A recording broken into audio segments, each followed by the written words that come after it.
Moje meno je Ladislav Kolár, mám 31 rokov, mám dve deti. Vyštudoval som fakultu ekonomiky a manažmentu v Nitre. Po skončení vysokej školy som pôsobil v súkromnom sektore. Následne na to som pôsobil ako riaditeľ Úradu práce, sociálnych vecí a rodiny v Leviciach 6 rokov. Momentálne pôsobím v súkromnej firme, ktorej som vlastníkom ako manažér. Od roku 2005 pôsobím v samospráve, v zastupiteľstve Nitrianskeho samosprávneho kraja. Takisto pôsobím ako poslanec a zástupca starostu v obci Demandice. Prioritou v tomto volebnom období vo vyššom územnom celku bola oblasť dopravy, kde pôsobím aj ako predseda komisie dopravy.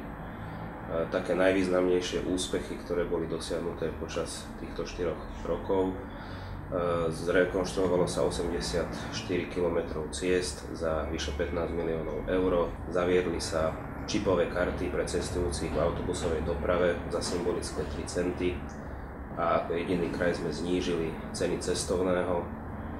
Ďalej sme dosiahli v oblasti autobusovej dopravy najnižšie náklady zo všetkých 8 krajov. Bolo vynaložených na opravy a údržby ciest vyše 43 miliónov eur.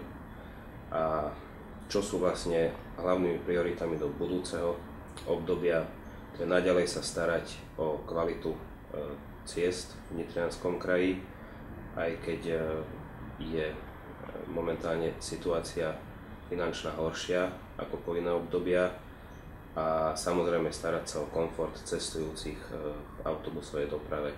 Ďalej pôsobím ako člen Komisie regionálneho rozvoja, kde bolo vyžiadaných mnoho projektov úspešných.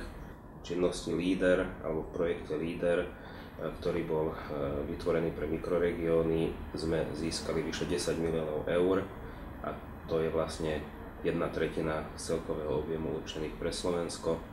Vytvorilo sa za posledné 4 roky vyše 17 000 pracovných miest, lebo bolo vlastne alokovaných v našom kraji 30 investorov a zamestnávateľov.